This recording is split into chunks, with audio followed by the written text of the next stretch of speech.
안녕하세요. 해외 부동산 리츠 담당하고 있는 하민호입니다. 이번 하반기 전망은 같은 궤도 다른 속도라는 제목으로 주거용 부동산 한 축 그리고 상업용 부동산 한 축으로 두 테마를 가지고 말씀드려 보도록 하겠습니다. 먼저 서머리 자료인데 두 부동산은 일단 좌측 하단에 회복 구간으로 둘 다 들어왔습니다. 다만 이제 먼저 들어와 있는 5번 구간에 들어와 있는 이제 주택 시장 자체는 거래와 재고가 이제 서서히 정상화되는 늦은 회복에서 확장으로 넘어가는 단계에 머물러 있습니다. 이 단계는 이제 임대료와 집값은 이제 인플레이션을 다소 하회하는 완만한 성장을 보이고 있는데 주택시장 자체가 제한적인 신규 공급 한 축과 양호한 가계 소득 이 한 축이 하방을 좀 지지하고 있는 모습입니다. 이와 반면에 이제 상업용 부동산은 5번에서 6번으로 넘어가는 이제 확장 국면에 좀 들어왔는데 신규 개발이 가능한 수준의 확장 초입 구간에 이제 들어와 있습니다. 금리와 이제 캡레이트 조정으로 밸류에이션 부담은 상당 부분 작년부터 좀 해소된 상태입니다. 이제 올해부터 시작해서 NOI 성장과 멀티플 정상화가 동시에 기대되는 구간이라고 판단을 하고 있습니다. 먼저 이제 주거용 부동산부터 좀 첨언을 드릴까 한데 지난 3월에 이제 30년 고정 모기지 금리가 3년 만에 처음으로 6%를 이제 하회를 했습니다. 왼쪽 차트를 같이 보시면 모기지 신청이 이제 급증하면서 미국 주택 시장이 오랜만에 이제 회복의 분기점을 맞는 듯 했습니다.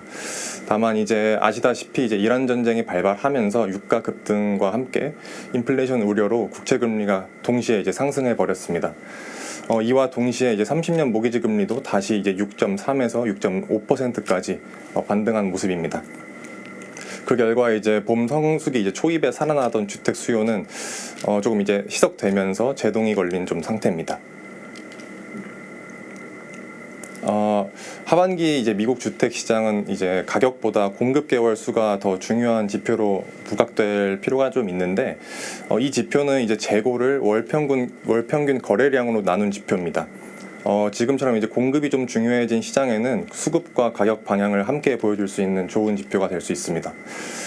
아래 차트를 보시면 이 6개월을 보통 이 공급 개월 수의 균형점이라고 판단을 하는데 이 밑에 연두색 선을 보시면 기존 주택 거래 부진에도 이제 재고가 빠르게 늘면서 공급 개월 수의 저점을 점점 높여가는 모습입니다.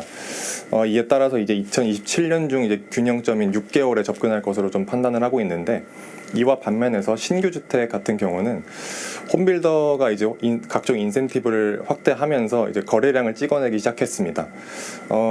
이게 기존 주택과 반대로 공급 개월 수의 고점을 점점점 내려오면서 2027년 하반기에 이 6개월에 도달할 것으로 좀 판단을 하고 있습니다.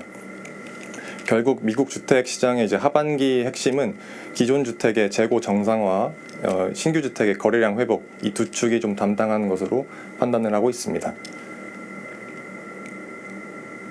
가격 전망으로 좀 넘어가 볼 건데 왼쪽 차트와 오른쪽 차트를 동시에 보시면 기존 주택 중간 가격과 상승률 그리고 신규 주택 중간 가격과 상승률 모두 장기 평균을 크게 하회하고 있습니다. 중간값 자체는 이제 높게 유지되고 있지만 상승률은 이제 빠르게 둔화된 상태입니다. 이에 따라서 이제 2026년 하반기 전국 평균 주택 가격은 보합 수준에서 3%의 원만한 횡보를 전망합니다.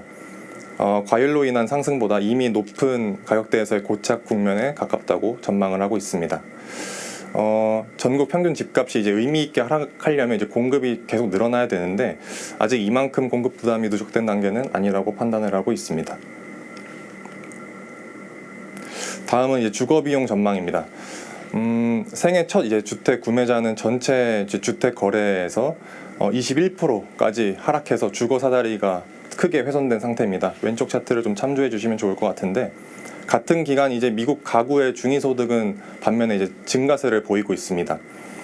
오른쪽 차트는 이제 레드핀에서 발표한 자료인데 2026년에는 이제 집값 상승률 약 1%보다 이제 임금 상승률이 더 빠를 것으로 전망을 한 바 있습니다. 이렇게 되면 상승률이 꺾인 상태에서 임금 상승률이 역전해 버리니까 실질 주거비가 이제 완화될 것이라는 판단을 좀 내려볼 수 있습니다. 다만 이제 절대적인 이제 주거비 수준은 여전히 높은 상태인데 이렇게 소득 이 이제 모기지 상환액보다 조금 더 빨리 오르면서 실질 주거비 부담이 회복되는 이제 초기 국면에 진입했다고 판단하고 있습니다. 앞서 말씀드렸다시피 이제 명목 소득은 이제 꾸준히 이제 늘어난 상태인데 그 사이 이제 주거비도 동시에 빠르게 상승했습니다.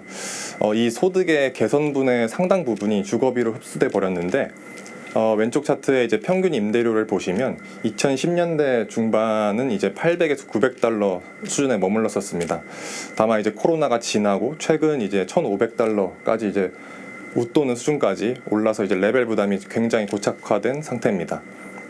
이 결과 이제 무주택자는 이제 높은 임대료에 집을 못 사게 됐고 기존 이제 집을 보유한 사람들은 이자 비용이 동시에 늘어나면서 주거비 부담이 여전한 상태입니다.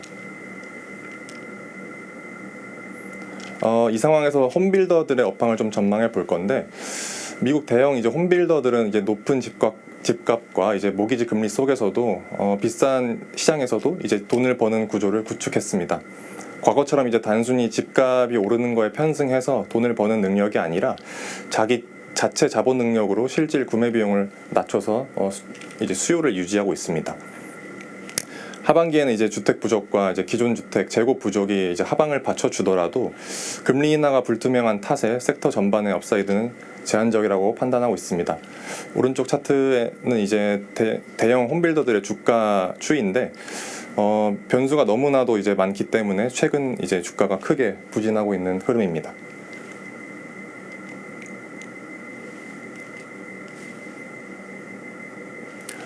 다음은 이제 상업용 부동산을 좀 넘어가 보겠습니다.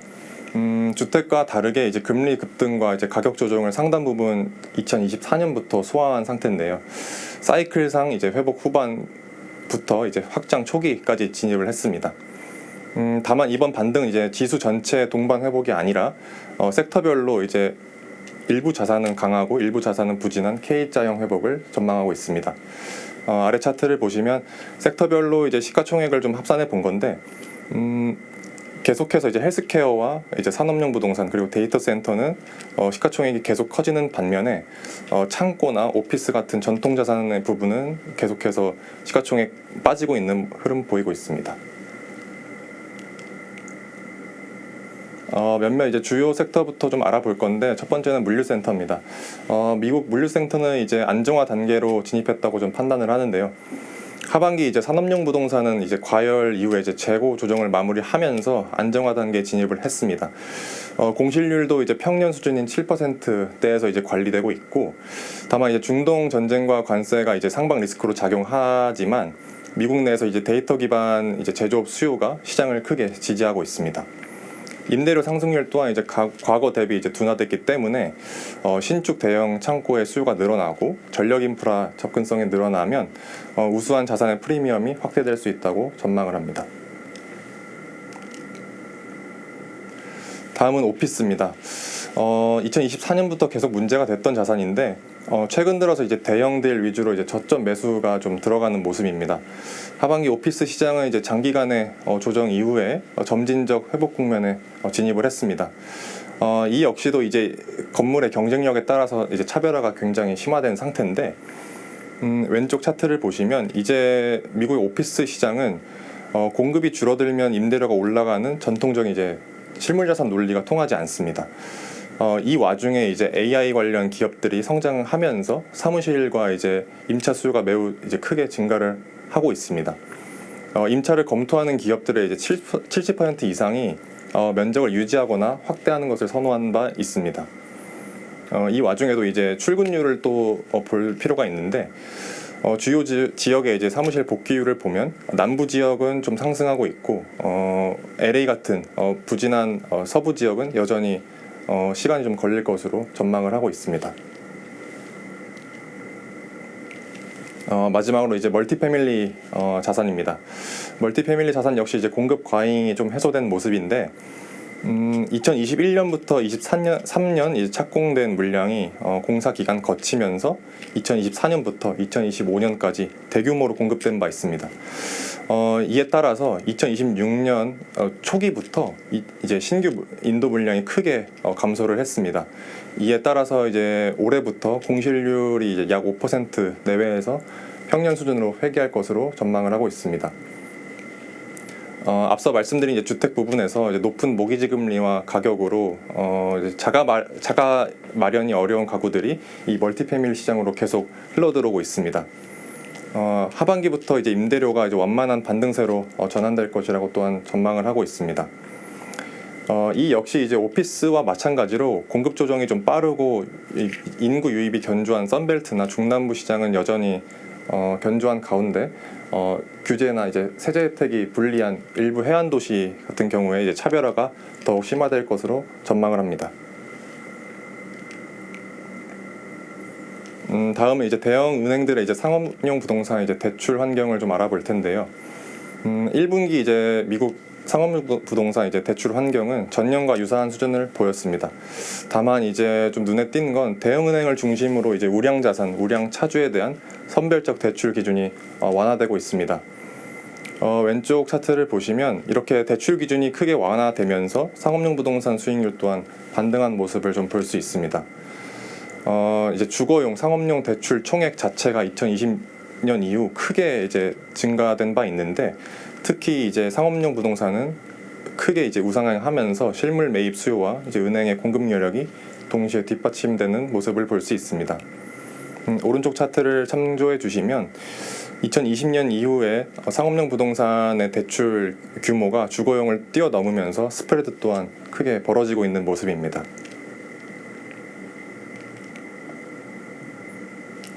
다음은 이제 타픽입니다.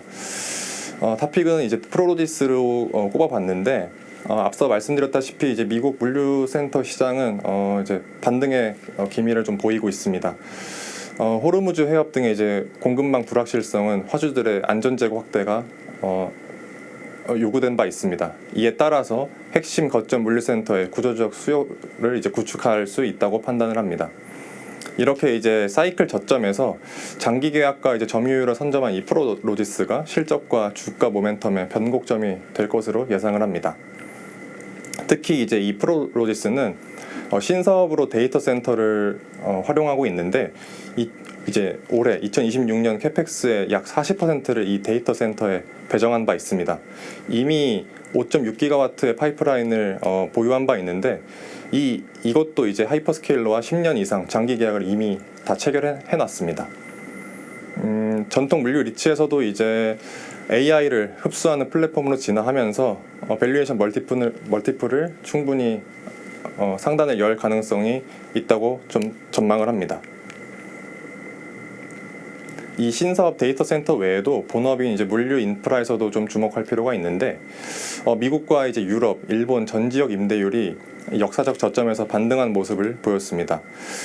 이미 이제 작년 동기 대비 19% 수준의 이제 임대료 인상 여력을 이미 확보해놨고 주가 자체로는 이제 선행 FFO 이제 22배 정도 역사적 밴드 상단에 있는데 이 역시 이제 물류 업황 회복과 이제 신사업의 수익성, 공급망 재편 수혜를 감안하면 충분히 이제 주가 상승 여지가 남아 있다고 좀 판단을 하고 있습니다. 네, 이상 발표 마치겠습니다. 감사합니다.